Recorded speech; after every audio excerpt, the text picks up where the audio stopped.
Assalamualaikum warahmatullahi wabarakatuh. Innal hamdalillah nahmaduhu wa nasta'inuhu wa nastaghfiruh wa na'udzu billahi min shururi anfusina wa min sayyiati a'malina. Man yahdihillahu fala mudilla lahu wa man yudlil fala hadiya lahu. Asyhadu an la ilaha illallah wahdahu la syarika lahu wa asyhadu anna Muhammadan 'abduhu wa rasuluh.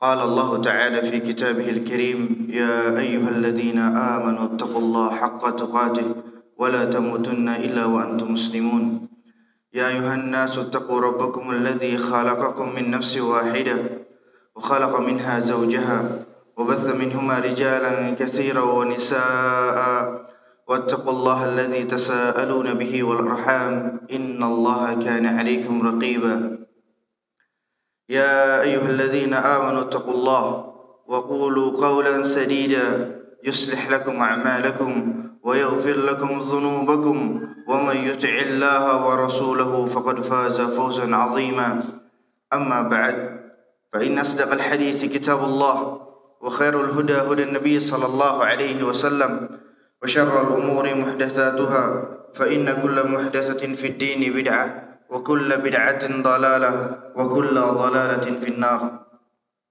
Saudara dan saudariku insyaallah dimuliakan oleh Allah Azza wa Jalla. Pertama-tama kita panjatkan puja dan puji syukur kehadirat Allah Azza wa Jalla. Dialah Rabb yang tidak pernah berhenti mencurahkan berbagai nikmatnya kepada kita semua.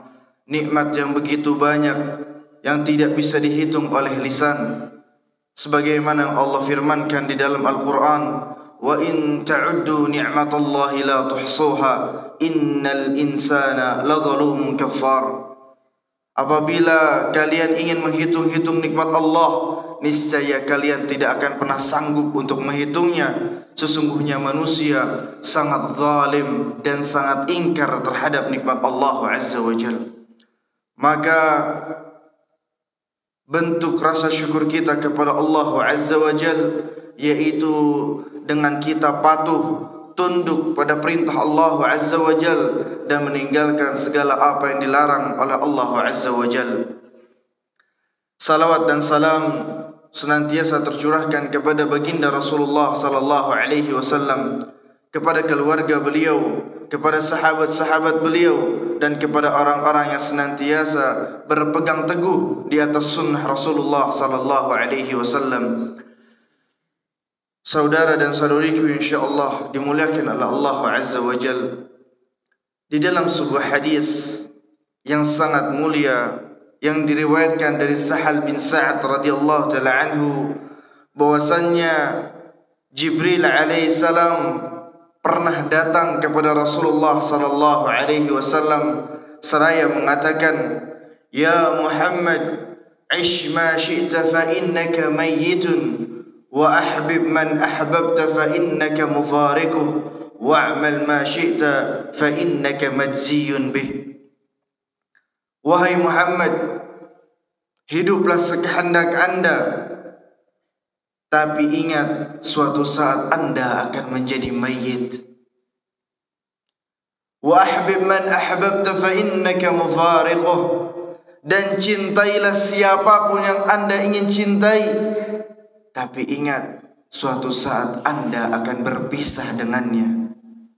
Wa'mal ma syi'ta fa innaka majziyun bih, dan lakukanlah sekehendak Anda, tapi ingat suatu saat engkau akan dibalas dengannya. Maka di dalam hadis ini mengandung 3 nasihat yang sangat penting, yang sangat mulia. Nasihat yang pertama adalah ish ma syi'ta fa innaka mayyitun. Hiduplah sekehendak Anda, tapi suatu saat Anda akan menjadi mayit. Inilah nasihat yang pertama, bahwa setiap dari kita pasti akan merasakan sebuah kenyataan. Sebuah kenyataan yang tidak bisa dihindari. Sebuah kenyataan yang pasti akan menghampiri kita semuanya, baik itu laki-laki ataupun perempuan, yang dinamakan dengan kematian. Kematian adalah sesuatu yang hak, dan tidak ada seorang pun yang dapat lari dari kematian. Sebagaimana yang Allah firmankan di dalam surat Al-A'raf ayat 34. فَإِذَا جَاءَ أَجَلُهُمْ لَا يَسْتَأْخِرُونَ سَاعَةً وَلَا يَسْتَقْدِمُونَ. Dan apabila telah tiba ajal bagi mereka, maka mereka tidak akan bisa mengundurkannya atau memajukannya walaupun hanya sesaat. Tidak ada seorang pun yang dapat lari dari kematian. Dan kematian tidak akan memandang kondisi kita seperti apa. Baik kita dalam keadaan sehat maupun sakit, baik kita laki-laki ataupun perempuan, baik masih kecil ataupun dewasa, yang muda, yang tua, yang kaya, yang miskin, kematian tidak melihat status kita. Kemudian kematian telah ditentukan oleh Allah Azza wa Jalla. Ajal kita masing-masing telah dicatat oleh Allah Azza wa Jalla. Ketika kita masih di rahim ibu kita, ketika kita berumur 4 bulan, Allah Azza wa Jalla memerintahkan malaikat untuk meniupkan ruh di dalam rahim ibu kita. Kemudian menuliskan tentang 4 perkara. Bikatbi rizki wa ajali wa amali wa syaqiyyun am sa'id. Apa 4 perkara tersebut? Allah telah menetapkan rizki kita. Allah Azza wa Jal telah menetapkan ajal kita. Allah Azza wa Jal telah menetapkan amalan kita. Dan Allah Azza wa Jalla telah menetapkan apakah kita termasuk orang yang sengsara ataukah orang yang berbahagia. Ini telah ditentukan oleh Allah Azza wa Jalla ketika kita berumur 4 bulan. Maka semua yang bernyawa pasti akan merasakan kematian. Hal ini pun telah dijelaskan oleh Allah Azza wa Jalla di dalam surat Al-Imran ayat 185. Kullu nafsin dha'iqatul maut wa innama tuwaffawna ujurakum yawmal qiyamah faman zuhzi'a 'anil nar wa udkhilal jannata faqad faz wa mal hayatud dunya illa mata'ul ghurur. Setiap yang bernyawa pasti akan merasakan kematian. Kullu nafsin dha'iqatul maut wa innama tuwaffawna ujurakum yawmal qiyamah. Dan kelak pada hari kiamat akan disempurnakan pahala kalian. Barang siapa yang dijauhkan dari api neraka kemudian dimasukkan ke dalam surga, sungguh ia telah beruntung. Wa mal hayatud dunya illa mata'ul ghurur. Dan tidaklah kehidupan dunia kecuali hanya kehidupan yang menipu. Ayat ini mengingatkan kepada kita bahwasanya setiap yang bernyawa pasti akan merasakan kematian. Baik itu jin, baik itu malaikat, baik itu manusia itu sendiri, baik itu hewan, baik itu tumbuhan, semua yang hidup pasti akan mati. Dan tidak ada yang abadi kecuali hanya Allah Jalla fi'ula. Dan dari sini ada hikmah, ada faedah yang bisa kita ambil, bahwasanya kesuksesan seseorang itu bukan dilihat dari hartanya, bukan dilihat dari jabatannya, bukan dilihat dari kekuasaannya, tapi bagaimana orang yang sukses itu. Sebagaimana dikatakan oleh Syekh Al-Utsaimin rahimahullah ta'ala di dalam kitab Syarh Sahih Al-Bukhari, beliau mengatakan, laisal fawz an tafuza bi syai'in minad dunya bal al fawz an tuzahza 'anil nar wa tadkhulul jannah. Kesuksesan yang hakiki itu bukan ketika Anda mendapatkan sesuatu dari dunia, bukan. Tapi kesuksesan yang hakiki ketika Anda dijauhkan dari api neraka, lalu dimasukkan ke dalam surga. Inilah kesuksesan yang hakiki. Bukan kita mendapatkan segelintir atau sedikit dari dunia, bukan. Dunia akan kita tinggalkan. Tapi kesuksesan yang hakiki ketika kita dihindarkan oleh Allah Azza wa Jal, tidak masuk ke dalam neraka Allah, lalu dimasukkan ke dalam surga. Inilah kesuksesan yang hakiki. Kemudian Allah Azza wa Jal berfirman di dalam surat An-Nisa ayat 78, Aynama takunu yudrikumul maut walau kuntum fi burujim musyayyadah. Di mana saja kalian berada, kematian pasti akan mendatangi kalian, kendati pun kalian berada di benteng yang sangat kokoh. Seperti yang telah kita jelaskan tadi, bahwasanya kematian tidak memandang status kita. Dimanapun kita berada, kematian pasti akan mendatangi kita. Sekalipun kita berada di atas langit yang paling tinggi, ataupun di dalam bumi yang paling dalam, kematian akan datang kepada kita. Saudara dan saudariku insyaallah dimuliakan oleh Allah Azza wa Jalla, di dalam sebuah hadis Rasulullah sallallahu alaihi wasallam mengabarkan kepada kita tentang seorang mukmin yang cerdas. Siapa mukmin yang cerdas itu? Rasulullah sallallahu alaihi wasallam pernah ditanya oleh salah satu seorang dari kaum Ansar.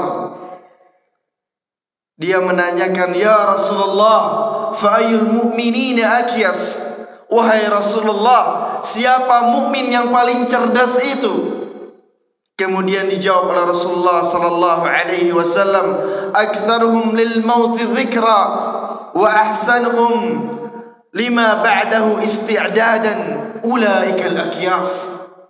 Mukmin yang cerdas adalah mereka yang paling banyak mengingat kematian dan paling baik persiapannya untuk menghadapi hari setelah kematian. Mereka itulah mukmin yang cerdas. Mukmin yang cerdas adalah mukmin yang paling banyak mengingat kematian. Mukmin yang cerdas adalah dia yang sudah mempersiapkan bekal dengan sebaik-baiknya, karena dia tahu akan ada kehidupan setelah kematian. Kemudian hadis yang lain, Rasulullah sallallahu alaihi wasallam mengatakan, "Aktsiru dzikra hadimil ladzat," yakni al-maut. Perbanyaklah oleh kalian pemutus segala kenikmatan, yaitu kematian. Dengan kita banyak mengingat kematian, kita tahu hakikat dunia ini. Dunia hanyalah sementara. Dunia hanyalah permainan. Sebagaimana yang Allah firmankan di dalam surat Al-Hadid ayat yang ke-20. I'lamu annamal hayatud dunya la'ibu wa lahu. Ketahuilah, kata Allah, sesungguhnya kehidupan dunia hanyalah permainan dan sesuatu yang melalaikan. Dunia hanya sementara. Kita pun akan berpisah dengan dunia ini. Harta yang kita kumpulkan akan kita tinggalkan. Karena tidak ada seorang pun yang kekal abadi hidup di dunia ini. Maka saya katakan, demi Allah, kita tidak tahu kapan kita akan mati. Demi Allah, kita tidak tahu di mana kita akan mati.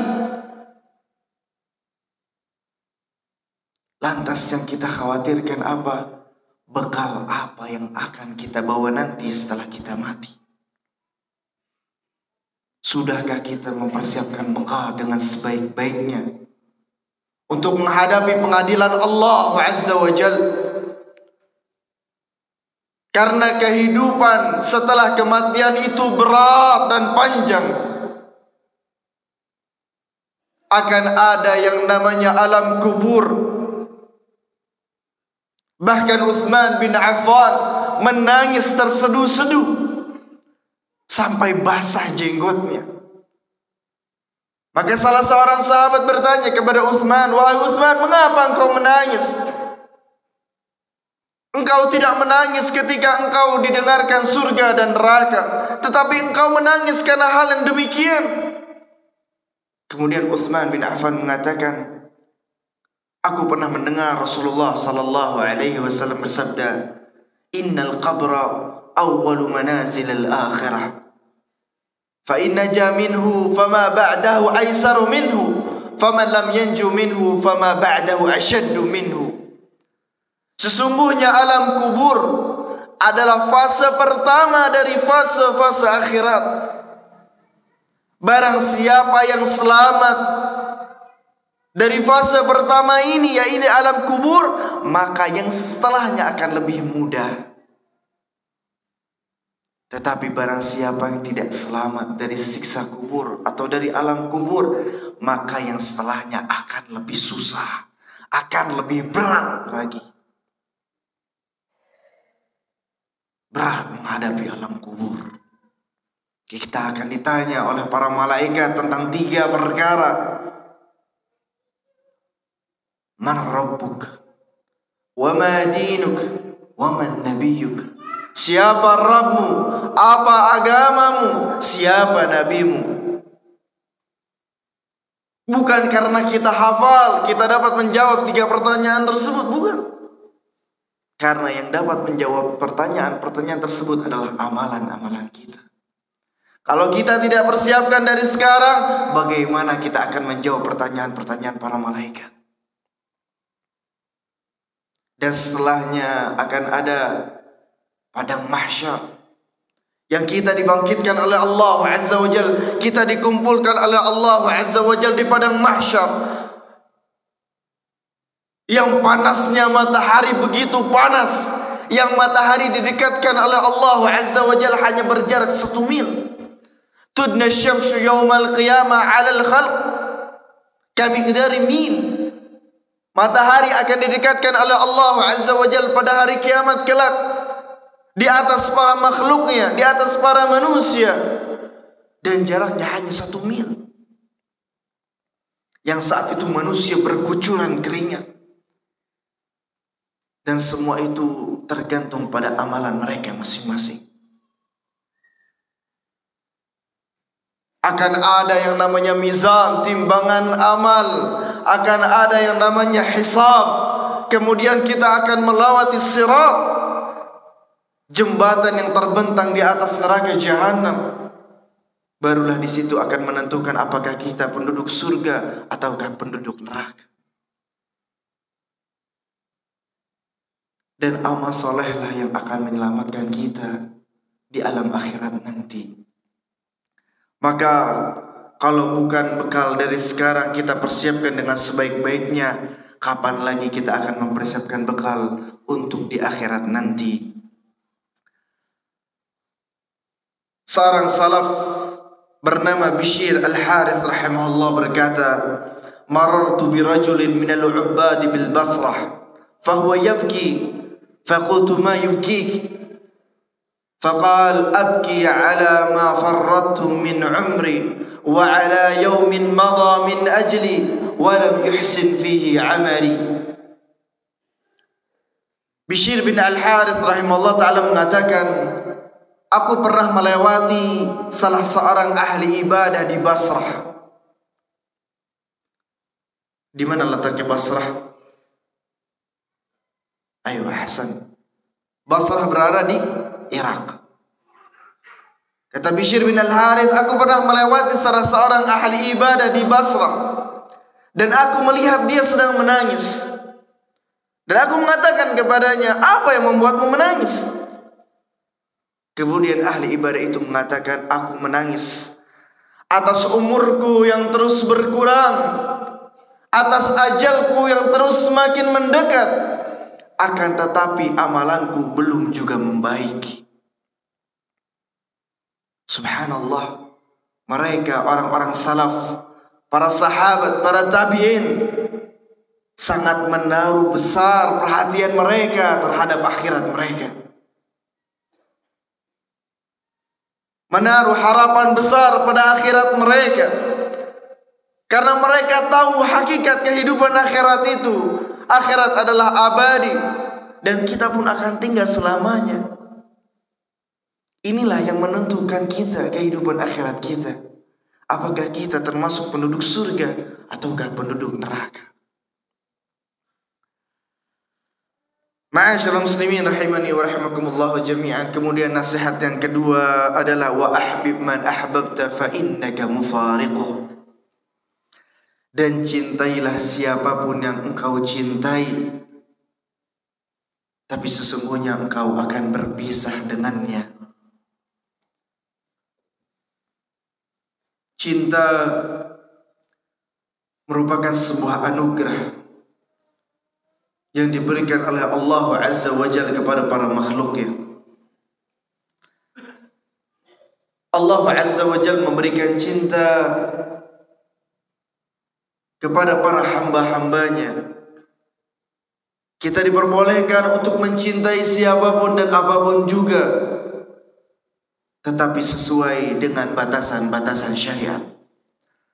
Allah Azza wa Jalla berfirman di dalam surat Al-Imran ayat yang ke-14, Zuyyina lin-nasi hubbus syahawati minan nisa'i wal banin wal qanatiril muqantarati minadh dhahabi wal fiddah wal khaylil musawwamati wal an'ami wal harth dzalika mata'ul hayatid dunya wallahu 'indahu husnul ma'ab. Dan dijadikan indah pada pandangan manusia apa-apa yang dicintainya dari wanita-wanita, anak-anak, harta yang banyak dari jenis emas dan perak, kuda pilihan, binatang-binatang ternak, sawah ladang. Itulah perhiasan kehidupan dunia, dan di sisi Allah lah tempat kembali yang baik. Dan dari tabiat manusia ini cinta akan harta. Dari tabiat manusia ini suka kemewahan, kekayaan. Itulah tabiat manusia. Yang mana Allah jelaskan di dalam surat Al-Fajr ayat yang ke-20, wa tuhibbunal mala hubban jamma. Dan kalian ini cinta harta dengan cinta yang berlebihan. Di dalam sebuah hadis Rasulullah sallallahu alaihi wasallam mengatakan, "Law li ibni Adam wadiyan min dhahab ahabba an yakuna lahu wadiyan wa lan yamlahu illa turab wa yatubu Allah ala man tab." Jika seandainya seorang anak Adam memiliki satu lembah emas, pastilah ia menginginkan 2 lembah emas. Dan begitulah anak Adam, tidak akan merasa puas dengan apa yang ia miliki. Dikasih 1 lembah emas, pengen 2 lembah emas. Dikasih 2 lembah emas, pengen 3 lembah emas. Terus demikian. Walan yamla'hu illa turab. Dan tidak ada yang bisa menghentikannya kecuali tanah. Artinya apa? Kematian. Dia tidak akan terus merasa puas kecuali sudah masuk ke dalam tanah, barulah mulutnya terkunci. Wa yatubullahu ala man tab. Dan Allah menerima taubat bagi orang-orang yang bertaubat. Maka jangan sampai kecintaan kita terhadap dunia ini terlalu berlebihan, sehingga melalaikan kita dari akhirat kita. Jangan sampai kita terlengah dari kekayaan duniawi, sehingga lalai kita untuk beribadah kepada Allah Azza wa Jalla.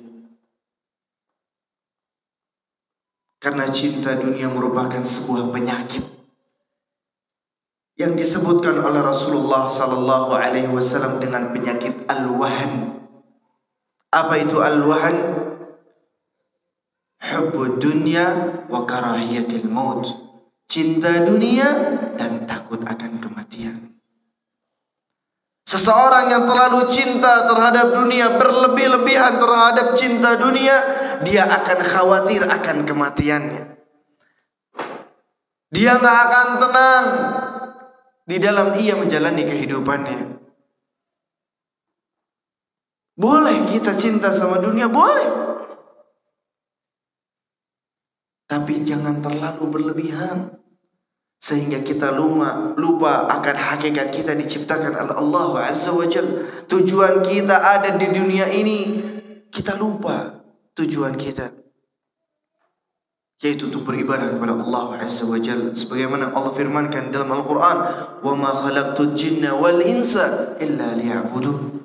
Dan tidaklah aku ciptakan jin dan manusia melainkan untuk beribadah kepadaku.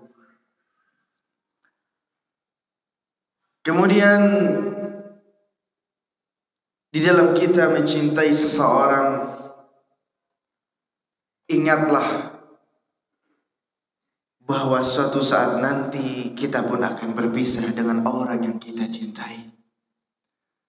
Berapa banyak kita melihat dari keluarga kita, orang tua kita, adik kita, kakak kita, kerabat kita, saudara kita, tetangga kita, guru kita, mereka lebih dulu meninggalkan kita.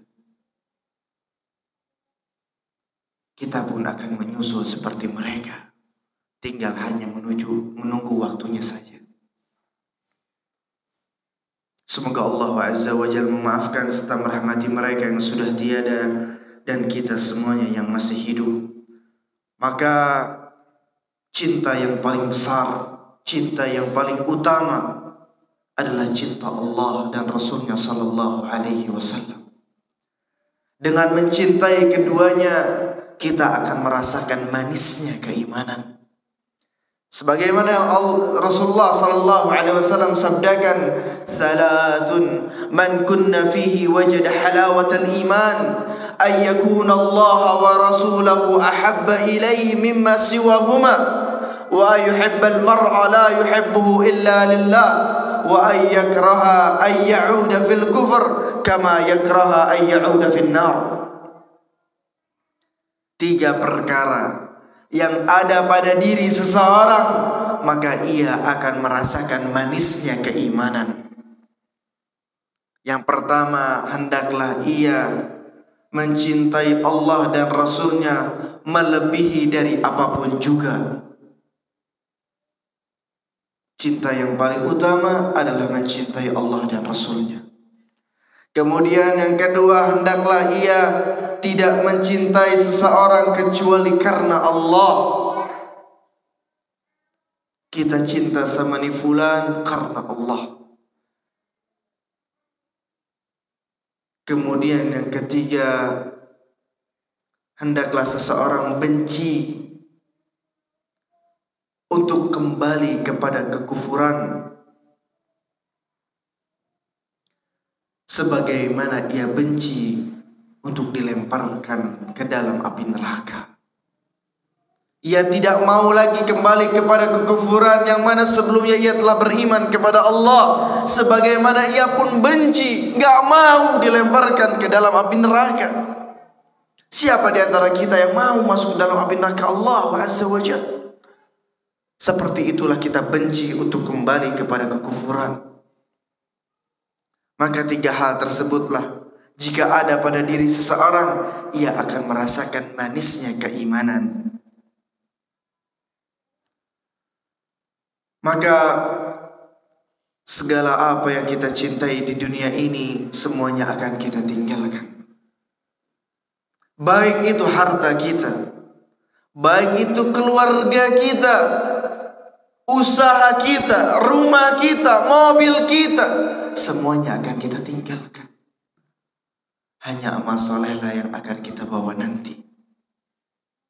Hanya amal soleh yang akan menemani kita di alam kubur. Mobil yang kita banggakan kita tinggalkan.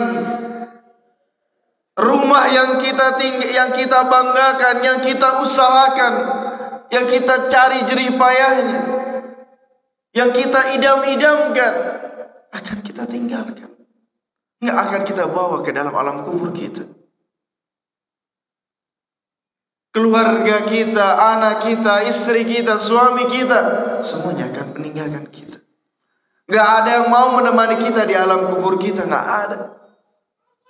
Yang setia hanyalah amalan soleh kita, yang akan menemani kita di alam kubur kita nanti. Ma'asyiral muslimin rahimani wa rahimakumullah jami'an. Kemudian nasihat yang ketiga adalah wa'mal ma syi'ta fa innaka majziyun bih. Lakukanlah sekehendak Anda, sesungguhnya engkau akan dibalas dengannya. Ini menjadi nasihat untuk kita semuanya, bahwa apa yang kita lakukan di dunia ini akan dibalas oleh Allah Azza wa Jalla. Baik itu kebaikan yang kita lakukan ataupun keburukan yang kita lakukan, suatu saat pasti akan dibalas oleh Allah Azza wa Jalla, baik itu di dunia ataupun di akhirat nanti. Sebagaimana Allah firmankan dalam surat Al-Zalzalah ayat yang ke-7 dan yang ke-8, "Faman ya'mal mithqala dzarratin khairan yarah." Maka barang siapa yang mengerjakan kebaikan walaupun hanya sebesar biji dzarrah, biji yang sangat kecil, niscaya ia akan melihat balasannya. Sekecil apapun kebaikan yang kita lakukan, pasti akan mendapatkan balasan dari Allah Azza wa Jalla. Dan sebaliknya, wa may ya'mal mithqala dzarratin syarran yarah. Dan barang siapa yang mengerjakan keburukan walaupun hanya sebesar biji yang sangat kecil, niscaya dia akan melihat balasannya. Sekecil apapun dosa yang kita lakukan, kita akan dilihatkan oleh Allah Azza wa Jalla dosa-dosa kita. Ketika Allah menghisab kita, Allah Azza wa Jalla akan menampakkan dosa-dosa kita. Allah akan bertanya kepada kita, afa'alta dzanban kadza? Apakah engkau melakukan dosa ini? Kita hanya bisa mengatakan bala ya Rabb. Iya ya Allah. Kita tidak akan pernah bisa berbohong di pengadilan Allah Azza wa Jalla. Tidak ada yang bisa menyelamatkan kita ketika kita disidang oleh Allah Azza wa Jalla. Kita nggak bisa nyogok jaksa, kita nggak bisa nyogok hakim, nggak bisa. Laisa bainahu wa bainallah turjuman.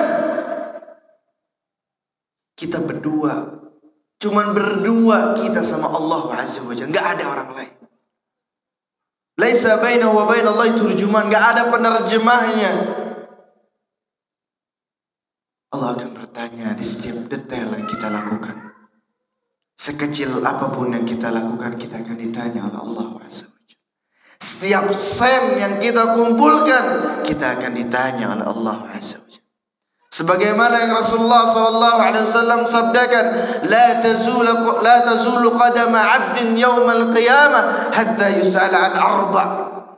Tidak akan bergeser kedua kaki seorang hamba sampai ia ditanya tentang 4 perkara.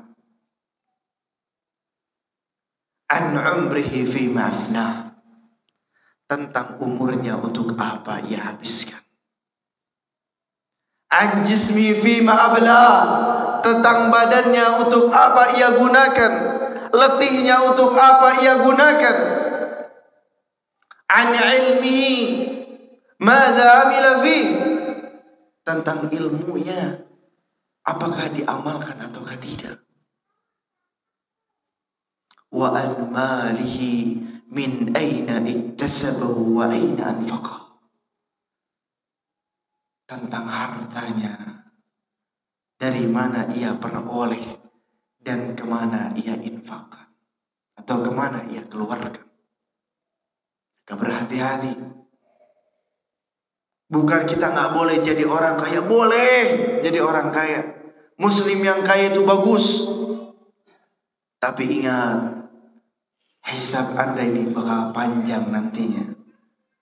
Kemana Anda keluarkan harta Anda? Apakah di jalan Allah, di jalan ketaatan kepada Allah, ataukah di jalan kemaksiatan kepada Allah Azza wa Jalla? Maka segala apa yang kita lakukan di dunia ini akan ada malaikat yang akan mencatat amalan-amalan kita. Maka tidak ada yang terluput dari apa yang kita lakukan di dunia ini. Maka kita pun jangan pernah meremehkan dosa kecil ataupun pahala yang sangat kecil. Jangan pernah kita meremehkan, karena dari keduanya bisa berdampak besar di sisi Allah Azza wa Jalla. Kita nggak boleh meremehkan dosa kecil, kita pun nggak boleh meremehkan pahala yang kecil, karena dampaknya besar di sisi Allah Azza wa Jalla. Seperti yang dikatakan Imam Ibnu Mubarak rahimahullah ta'ala, rubba amalin saghirin tukabbiruhu niyyah wa rubba amalin kabirin tusaghiruhu niyyah. Berapa banyak amalan yang kecil tapi besar pahalanya di sisi Allah Azza wa Jalla, disebabkan karena niat. Berapa banyak amalan yang besar tapi kecil di sisi Allah, disebabkan hanya karena dengan niat. Subhanallah. Mungkin kita anggap remeh perkara yang kecil, ya Allah cuma segini doang, remeh di sini. Tapi kita jika diikhlaskan karena Allah Azza wa Jalla, akan berdampak besar di sisi Allah Azza wa Jalla. Bahkan bisa menjadi salah satu sebab kita masuk ke dalam surga Allah Azza wa Jalla. Maka jangan pernah meremehkan suatu yang kecil. Bahkan di dalam sebuah hadis Rasulullah sallallahu alaihi wasallam mengatakan, la tahqiranna minal ma'ruf. Janganlah kalian meremehkan kebaikan yang kecil. Meskipun hanya senyum, melemparkan senyum kepada saudaramu. Enggak berat. Ketemu sesama muslim, assalamualaikum, cuma senyum, perkara yang ringan, tapi bisa berdampak besar di sisi Allah Azza wa Jalla. Mungkin kita lihat ada ranting atau batu di jalan, kita singkirkan. Kita senyum sama anak kecil, mungkin ini pahala besar di sisi Allah Azza wa Jalla. Maka jangan pernah meremehkan kebaikan sekecil apapun. Atau kita melihat ada binatang, misalkan ada lalat jatuh ke minuman kita, kita celupkan, kita taruh lagi, biarkan dia terbang. Gak perlu kita bunuh. Kita nolong binatang, subhanallah azza wa subhanallah, pahalanya besar di sisi Allah Azza wa Jalla. Pernah kita mendengar seorang wanita, wal'iyadhu billah, yang mana wanita tersebut sebagai pelacur. Kita tahu subhanallah, ini orang kerjanya sesuatu yang diharamkan oleh Allah Azza wa Jalla.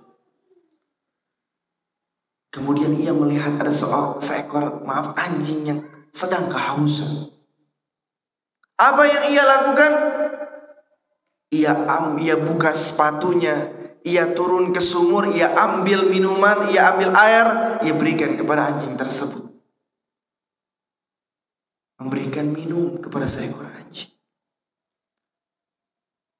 Dengan sebab itulah Allah ridho pada perempuan tersebut. Kata Rasulullah, perempuan tersebut bisa masuk surga. Subhanallah. Bukan karena amalnya yang banyak, bukan. Bukan karena dia sering puasa Senin, Kamis, sholatnya luar biasa, bukan.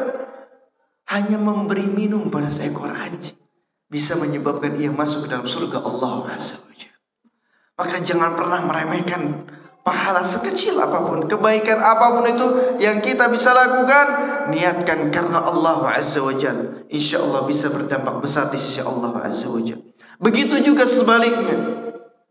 Jangan pernah kita meremehkan dosa sekecil apapun, karena kita khawatir dengan dosa tersebut bisa menyebabkan kita masuk dalam neraka Allah Azza wa Jalla. Seorang penyair mengatakan, khallidz dzunuba saghiraha wa kabiraha dzaka tuqa. Tinggalkanlah oleh kalian dosa kecil dan dosa besar, karena itulah yang dinamakan dengan takwa. Wa'mal kamashin fawqa ardi syauqi yahdharu ma yara. Beramallah seperti seseorang yang berjalan di atas jalan yang penuh dengan duri, maka ia akan berhati-hati. Jangankan duri, kalau kita jalan di kerikil-kerikil aja kita jalannya pelan-pelan. Kalau nggak pakai sendal, jalannya ada beling-belingnya, kita pun akan berhati-hati biar tidak tertusuk duri tersebut atau beling tersebut. Maka kita pun beramal harus demikian, harus berhati-hati. Jangan sampai kita membiarkan kita terjatuh pada dosa kecil ataupun dosa-dosa besar. La tahqiranna saghiratan innal jibala minal hasa. Janganlah kalian menganggap remeh dosa kecil, karena sesungguhnya gunung yang besar itu terbuat dari kerikil-kerikil yang kecil. Kita melihat gunung dari jauh, subhanallah, besar luar biasa. Coba kalau kita datangin gunungnya, hanya tumpukan batu-batu, hanya tumpukan kerikil-kerikil, sehingga menjadi gunung yang besar. Sesuatu yang kita anggap remeh, dosa kecil, kalau dikumpulkan lama-lama jadi besar. Maka segala kebaikan ataupun keburukan yang kita lakukan itu semuanya akan berdampak pada diri kita masing-masing. Kebaikan itu akan kembali pada diri kita masing-masing. Keburukan itu pun akan kembali pada diri kita masing-masing. Sebagaimana yang Allah firmankan di dalam surat Al-Isra ayat yang ke-7. In ahsantum ahsantum li anfusikum wa in asa'tum falaha. Apabila kalian berbuat baik, maka kebaikan itu akan kembali pada diri kalian sendiri. Dan jika kalian berbuat jahat, maka kejahatan itu akan kembali pada diri kalian sendiri. Jika kita berbuat baik, kebaikan itu akan menjadi kebaikan buat kita juga. Bukan buat orang lain, tapi buat diri kita sendiri. Kita pun melakukan dosa, dosa itu pun akan berdampak kepada diri kita sendiri, bukan berdampak pada orang lain. Kemudian pepatah Arab mengatakan al-jaza min jinsil amal. Balasan itu tergantung dari perbuatan. Balasan tergantung dari perbuatan. Kalau kita sering berbuat baik, pasti orang lain pun akan berbuat baik kepada kita. Terutama mungkin buat anak-anak. Kalau kita berbuat baik sama orang tua kita, demi Allah, Anda pun akan diperlakukan baik oleh anak Anda nantinya. Ingatlah al-jaza min jinsil amal. Balasan itu tergantung dari perbuatan apa yang kita lakukan. Kita buat baik sama orang, maka orang pun akan berbuat baik sama kita. Apalagi antara ayah dengan anak, ataupun anak dengan orang tuanya. Kalau kita berbuat baik sama orang tua kita, kita pun akan diperlakukan baik oleh anak kita nanti. Begitu juga orang tua. Kalau orang tua itu berbuat baik kepada anaknya, anak pun akan mencontoh orang tuanya. Anak pun insya Allah akan berbuat baik kepada orang tuanya. Karena Anda ini mesin fotokopi buat anak-anak Anda. Anda berbuat baik, maka anak Anda insya Allah akan mengikuti Anda berbuat baik pula. Kita gak mau diperlakukan buruk oleh orang lain, maka janganlah Anda berbuat buruk kepada orang lain. Karena al-jazaa min jinsil amal. Balasan itu tergantung dari perbuatan.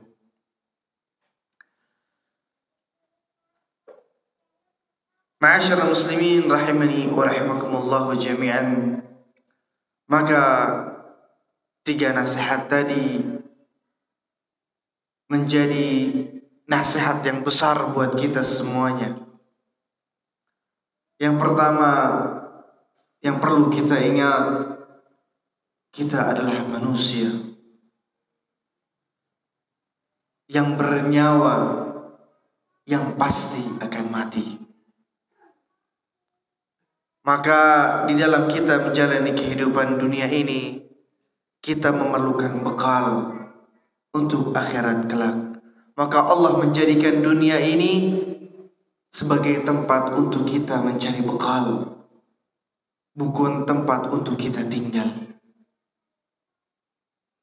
Maka selama kita masih hidup, masih diberikan kesempatan oleh Allah Azza wa Jalla, masih diberikan sehat, masih diberikan waktu luang oleh Allah Azza wa Jalla, manfaatkanlah dengan sebaik-baiknya untuk kita memperbanyak amalan-amalan kita, untuk kita memperbanyak bekal kita nanti di akhirat kelak. Karena subhanallah, kalau kita udah sibuk, kalau kita udah sakit, kita sulit untuk beribadah kepada Allah Azza wa Jalla. Kita mungkin harus dibantu oleh orang lain. Mau wudu misalkan, susah buat ke kamar mandinya. Maka selagi kita masih sehat, perbanyaklah menggunakan waktu dengan sebaik-baiknya. Kemudian yang kedua, perlu kita ingat, siapapun yang kita cintai dan apapun yang kita cintai, semuanya akan kita tinggalkan. Tidak ada yang kekal abadi. Dan kematian tidak memandang apakah kita masih muda ataukah sudah tua. Maka sekali lagi ana ingatkan bahwa kematian adalah sesuatu yang hak, sesuatu yang pasti akan menimpa ana dan antum. Dan yang terakhir, segala apa yang kita lakukan di dunia ini, ingat, pasti akan ada balasannya. Pasti akan dicatat oleh Allah Azza wa Jalla. Sebesar apapun atau sekecil apapun kebaikan ataupun keburukan yang kita lakukan, pasti akan ditanya oleh Allah Azza wa Jalla. Karena pengadilan Allah adalah sebaik-baiknya pengadilan, dan Allah adalah hakimnya yang maha adil. Mungkin ini saja bisa saya sampaikan, kurang lebihnya mohon maaf. Mungkin apabila ada pertanyaan, tafadhal. Kalau ada bisa ana jawab, insyaallah ana jawab. Kalau belum bisa, insyaallah ana jadikan PR buat ana. Tafadhal kalau ada yang mau bertanya. Jelas insyaallah. Alhamdulillah. Kalau ada pertanyaan berarti jelas insyaallah.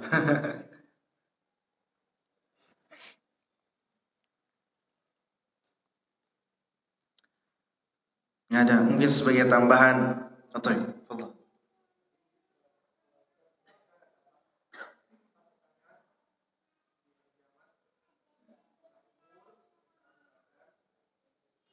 Ilmu.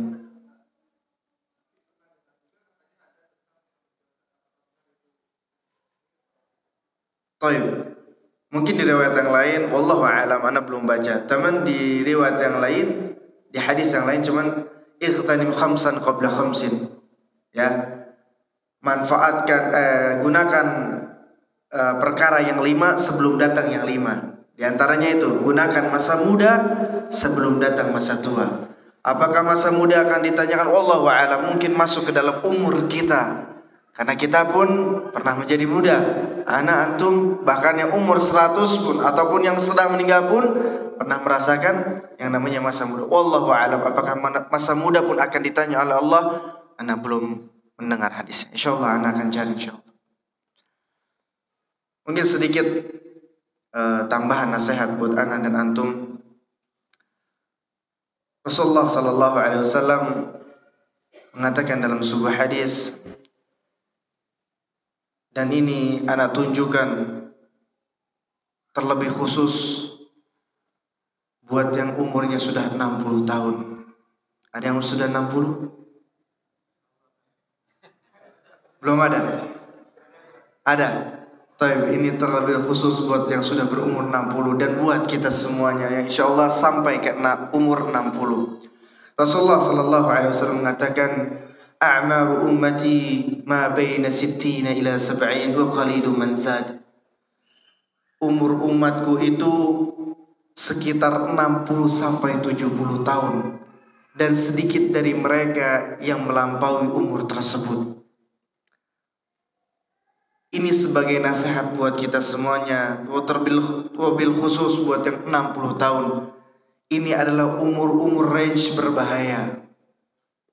Ya, umur-umur yang udah subhanallah udah pikirannya harus ibadah, ibadah dan ibadah. Karena di umur 60 sampai 70 ini range umur yang subhanallah harusnya dia ingat kepada kematian. Bukan udah dunia lagi yang dia pikirkan. Kita pun juga sama, yang masih hidup, yang semoga Allah panjangkan umur kita. Karena sebaik-baik orang, kata Rasulullah sallallahu alaihi wasallam, yang Allah panjangkan umurnya dan dia di atas ketaatan kepada Allah azza wajalla. Dan seburuk-buruknya orang yang Allah panjangkan umurnya akan tapi dia terus bermaksiat kepada Allah azza wajalla. Kita pengen jadi orang yang terbaik, maka di umur-umur yang masih ada kita manfaatkan dengan sebaik-baiknya. Berapa banyak mungkin kita lihat orang-orang yang masih belasan tahun udah dipanggil oleh Allah azza wajalla. Kita baru dengar mungkin tetangga kita, ya Allah subhanallah si fulan masih muda meninggal. Mungkin kalau kita ngelihat orang yang sakit atau yang tua, kita biasa mungkin, oh subhanallah, oh udah tua, meninggal, oh udah tua.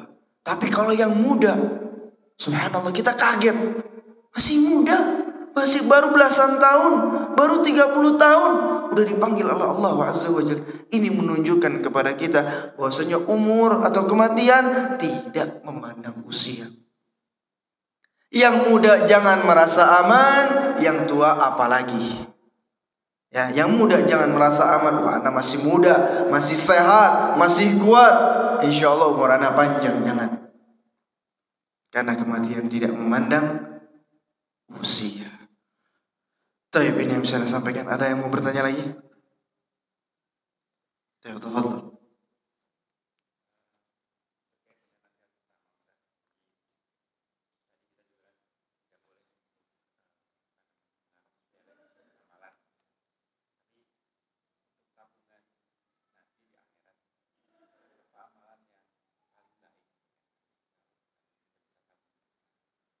Taib, amalan apa yang bisa atau mungkin menyelamatkan kita ya di akhirat nanti?